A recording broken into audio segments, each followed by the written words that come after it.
Okay.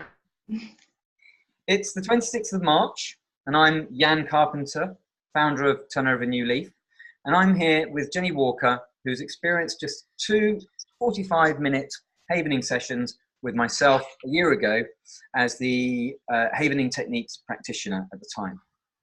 Jenny is a wife and mother of two adult children and is a minute taker for an adult safeguarding, adult protection investigation team, where she spends a lot of her time minuting meetings in social services departments, which requires a high level of concentration, attention to detail, and speed.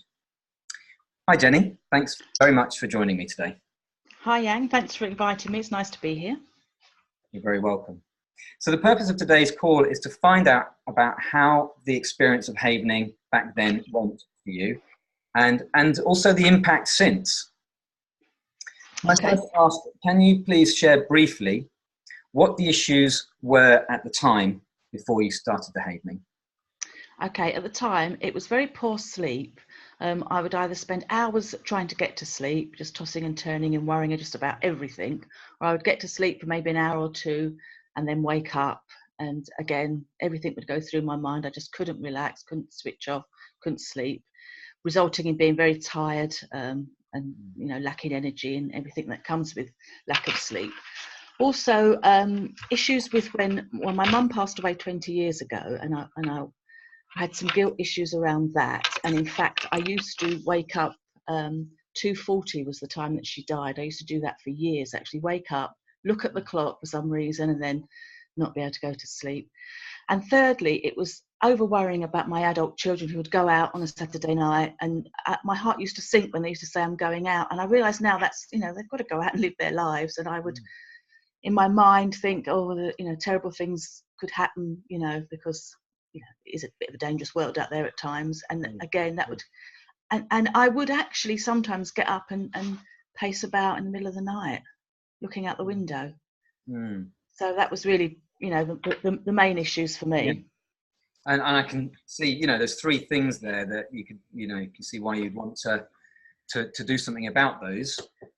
You endured them for quite some time. And so what was the immediate impact after the havening for you? The immediate impact was the sleep. I didn't actually think it would work, but surprisingly it did. Like immediately, I slept so well that I hadn't done for years, and it's just amazing to be able to sleep, because resulted in more energy and just feeling better. And over time, I would just go to bed and sleep. The worrying stopped. I don't even hear my children come in now. Wow. But that's fine. Because I can rationalize and think, well, if there's any problem, worry about it if it happens, and if they need me, they can phone me. Indeed. So that was the immediate impact. Okay, thank you. And in terms of long-term impact, because we're a year on now, what are the benefits that you've seen as a result of doing the havening? And I know you've also, sorry, can I just say that you've also been, at times you've been doing havening yourself as well. I understand, self-havening, we call it. So it wasn't just those two sessions, it was the additional havening sessions that you've done with yourself. Yeah, definitely, because it would start to, the worry might start to creep back in, or something might happen. Like recently, my son's been looking for a job, he's got a new job. And I had to say to myself, I'm not responsible for my children's happiness. I can only support them. So I would do a bit of self-havening as that crept in. And I thought the night before he started his job, would he get up? He had to get up at 6:30 and everything else that entails. But I did some self-havening and I slept really well. So I think it's just that being able to self-haven and just relax and know that, you've got that there if needs be. But if I can just say, another really surprising thing, the most surprising thing for me was the issues I had with my mother, that I had some guilt up to a few things that I didn't think could have been done differently, as up to her death. But I'm really surprised how I can think about that now, and the feelings are not the same. I don't have those feelings of guilt. I've been able to let them go. And that's been a big deal for me, which I think has also helped with the sleeping and the whole, you know, because I can think about, you know, it was probably many years, possibly 5 years or more, but I couldn't think about it without crying, you know. But Wow. now I can think about it and think of the, you know, the nice relationship I had with my mum and remember her as I should. Yes. So that guilt has just gone. So that's lifted the intensity of the emotions, the upset. You're less. Yeah. Would you say generally happier then as a result? I mean, what? Definitely happier. I mean, I think I said before, I used to wake up at 2:40 quite often. That's completely stopped. You know, that doesn't happen. And I think the issues with my mum were quite deep. I mean, we were very close. It was only the build up to her death with some guilt, you know, guilt things that people have, and to let those sort of feelings go and just think of it differently has made a big difference in my life. And so that's that. Your mum passed away, what, 20 years ago, did you say? Or yes, 20 years ago. Yeah. So you've had the burden of that for 20 years, and finally you've let that go, which is. So what is, do you think, the longer term impact, maybe on your health, by sleeping better, by feeling happier? What do you think is the longer term impact on your health and quality of life? I think one of the things I wanted to mention was, I think as you get older, for some women, you get anxiety. I was starting to get a lot of anxiety anyway, I think, and that has really reduced. I think that the sleeping has given me more energy, more confidence. In my work now, I've been given a lot of tasks that are outside of my comfort zone that would usually cause me a lot of anxiety, when actually I think to myself, you can do this, you know, it's not rocket science, you can do it. And it's to let that anxiety go as well, I think, is a big deal. And again, if I feel anxiety coming on, I will self-haven. It just makes a big difference. It has made a big difference to my life, you know, energy, just confidence. And I'm more patient, and maybe that's because I sleep better. I have a lot more patience. So I think, you know, I just have a nice feeling of well-being. I can describe it. Lovely. Yeah.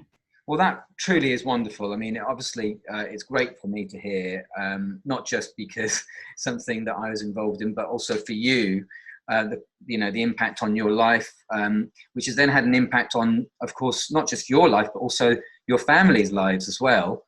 And I guess, you know, over time, as you become more confident and less anxious, you actually, or people, I should say, not just you, but people can become known for being somebody slightly different to who they were before, in the sense that they're just more happier and more outgoing and confident. And so it's really great, and great to hear. Thank you very much for sharing that, Jenny. And I'd just like to say one big final thank you to being involved, and also for continuing to do the havening, because there's lots of people that have these tools in the palm of their hands. Literally, havening is in the palm of your hands, and then they don't use them, but you've continued to persist on, and you've seen the results of doing so. So well done to you. And I'd like to thank you, Jan, because it's made a big difference to my life. You know, it really has. And I think that I didn't necessarily think it was going to work in the beginning, because it seems such a simple thing, but I would highly recommend anyone give it a go, because you've got nothing to lose, and it does work. It's great. I think that's an important point. You know, you don't necessarily have to believe that this works. No. It is a biological process that helps people shift things, and then they look at the world differently. So lovely. Thank you for ending on that note. So one final thing I'd like to, is there anything else you'd like to say there, Jenny? You're going to say? No? Wonderful. So you've been listening to Jan Carpenter of Turn Over a New Leaf. Thank you again, Jenny. If you'd like to find out a bit more about havening or Turn Over a New Leaf, you can go to my website, turnoveranewleaf.co.uk. You can email me at info@turnoveranewleaf.co.uk. I'm also on Twitter, LinkedIn, and Instagram, so many places to find me. And the more traditional methods, 0203 488 0443. So I welcome your calls or making contact with me. Thank you very much, Jenny. All the best. Speak again soon. Take care now. Bye. Bye. Bye.